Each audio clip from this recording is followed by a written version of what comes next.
In this video, we're going to take a look at the Nintendo Wii. Whether you want to start collecting for the system or just want to get one to play a few games, this video will give you a good overview of the Wii and will discuss things like hardware differences, games, among other topics. The Nintendo Wii for me is one of Nintendo's most memorable consoles. It brought motion controls to the masses just like the DS made touchscreen controls available to the mainstream. What a time that was for Nintendo. Both systems are excellent examples of what I call the Nintendo way, which I discussed in the video of the same name. Existing technology used in a new and interesting way. Of course, the motion controls led to massive amounts of shovelware on the Wii, and the lack of horsepower also caused problems for developers when porting games, especially towards the end of the console's lifecycle. That all led up to the launch of the Wii U, which wasn't exactly the most successful thing ever. But that's another story. I think it makes sense to start with the hardware. There's a few different models to choose from. There's the regular Wii, another one that looks the same but is missing GameCube compatibility, the Wii Mini, which has even less features, and then there's the Wii U. There's several reasons why you may want one model over another. The best ones to have, in my opinion, are either the regular Wii or the Wii U. The Wii without GameCube compatibility isn't really that exciting given how common the regular model is, and the Wii Mini is missing a bunch of functions. For example, there's no internet connectivity, and it even lacks component out. It does look really cool though. The regular Wii is great since it can play GameCube games and use GameCube controllers. Thankfully, it's also very common since it's sold so well. One thing to watch out for is that some models can overheat if standby mode is enabled and the system is in standby. So if you're getting one, just make sure that's off. It's not like you really need that function anyways these days. The Wii is also a relatively affordable way to play GameCube games in progressive mode. It's not as good as an actual GameCube with that ridiculously expensive component cable, but it's certainly much better than going composite. The Nintendo Wii is quite an attractive proposition because of its HDMI port. The Wii U's upscaler doesn't do the best job ever, or maybe doesn't even do anything at all, but combined with an upscaler like the M Classic that I reviewed recently, the image can look much better. I know that this isn't the cheapest route to take, but if you want to do Wii U things, then this is quite good, of course. It is worth mentioning that there are HDMI adapters for the Wii which are affordable and good, like the Wii to HDMI, which seems to be one of the more popular units.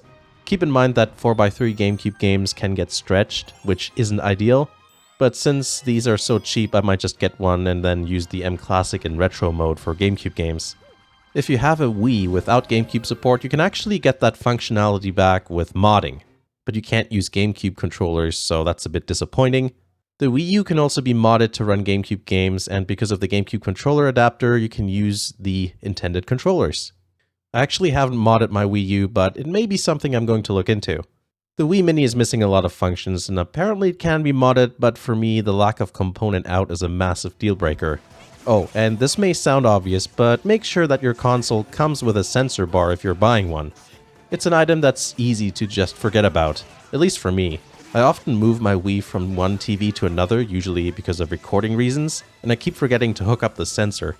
The Wii has various accessories worth looking at. The Wiimote nunchuck combo is probably as basic of a controller combination you would want to have. There's actually two types of Wii remotes. Early models don't have Wii Motion Plus built in, so games that require it, like for example Skyward Sword, would need a separate Wii Motion Plus that attaches to the bottom of the remote. Later ones have one built in.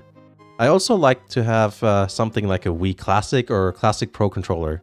They feature the same buttons you'd find on the regular controller, which I like to use with specific games.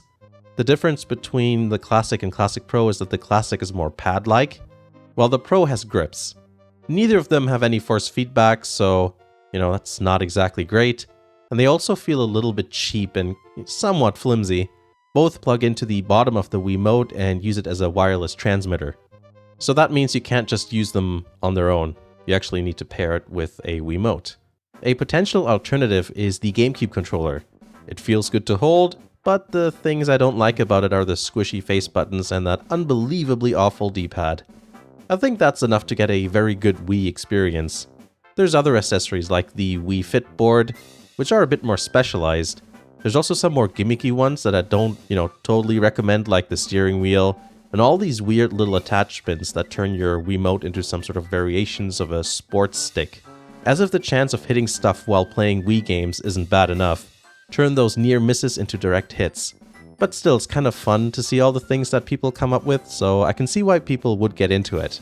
Thankfully, the Wii remote uses AA batteries. I can't stand all these terrible reproduction lithium-ion batteries that you need to get, with some other controllers and consoles and things. All you need is just a few rechargeable batteries, preferably something from Japan like the ones you get at IKEA, or those Panasonic Eneloops. For JDM street cred. And then just rotate through them whenever a pair goes empty. Easy, and it works with multiple devices. Once it's time to get new ones, just get new ones. In terms of games, I recommend all the known Wii games. There's things you can only experience with the Nintendo Wii, so why not get the games that make full use of the controls? Wii Sports and Wii Sports Resort is something every new Wii owner should at least try out, just to get a glimpse of how big of a deal it was at the time. Before I list any more obvious Nintendo games, I'm going to throw in something obscure first. I mean, admit it, a bunch of you have or have had a Wii in the past, and you're just here because you like the system or are feeling nostalgic. So we'll get to some of your favorite games that you already know about later. But first I want to talk about Muramasa the Demon Blade. It's from Vanillaware, and it's a very beautiful looking 2D side-scrolling hack-and-slash game. The game takes place in Edo period Japan. You follow two different characters so you can play through the story from two different perspectives. I really like how seemingly large all of the areas are, so it feels like you're really traveling across distances as you progress through the story. There's an incredible atmosphere throughout, which changes depending on the situation and what area you're in. Muramasa makes great use of music, which greatly enhances that effect. I like this game so much that the first video of this channel ended up being a review of it. The gameplay you see here was recorded for that review back in late 2012 or early 2013, something like that. As you can imagine, there are several Mario and Zelda games on the Wii. New Super Mario Bros. Wii is the usual side-scrolling affair. Nothing revolutionary, it's just good 2D gameplay, like you'd expect. In the 3D realm, we have Super Mario Galaxy 1 and 2. Both are great and feature very unique gameplay, which you can't find in any other Mario game. The level design is so interesting and unique. You use motion controls to have Mario do attacks and things like that. Galaxy 2 is something you should also play if you like the first one. Let's just jump to some Zelda games just for variety. There's a couple of games to look at. Twilight Princess is one of my favorite entries in the series, but personally I wouldn't play it on the Wii because the GameCube version I feel has better controls, and they flipped the entire game to make Link right-handed. If you don't care about that, then the Wii version has the benefit of supporting widescreen. I do think the motion controls work fine for the most part. Flicking the Wiimote back and forth is how you attack, and you can aim with it as well. It's also cheaper than the GameCube version because it's by far the most common example of the game. There's a lot to like about Twilight Princess. I like the dark art style and atmosphere. The music just has something about it that is both familiar and nostalgic, but it has lots of melancholic elements to it, which I always like in music. Skyward Sword is a Wii exclusive and a very interesting game for a number of reasons. Not only is it the earliest game in the timeline, but there's more complex motion controls, and the art style is an interesting mix of Wind Waker and Twilight Princess. The motion controls are potentially finicky. A lot of times I found the boss keys hard to insert without twisting my entire body into a pretzel, for example, and sometimes it's difficult to get the sword swings correct. I noticed that a lot of times I would bring my hand back before swinging, which is wrong. You're actually supposed to flick the Wiimote in the direction you want to swing. It takes getting used to, I admit, but I understand what they were going for, even if the execution isn't perhaps the best. The best part about this game for me is trying to connect the dots when it comes to the timeline.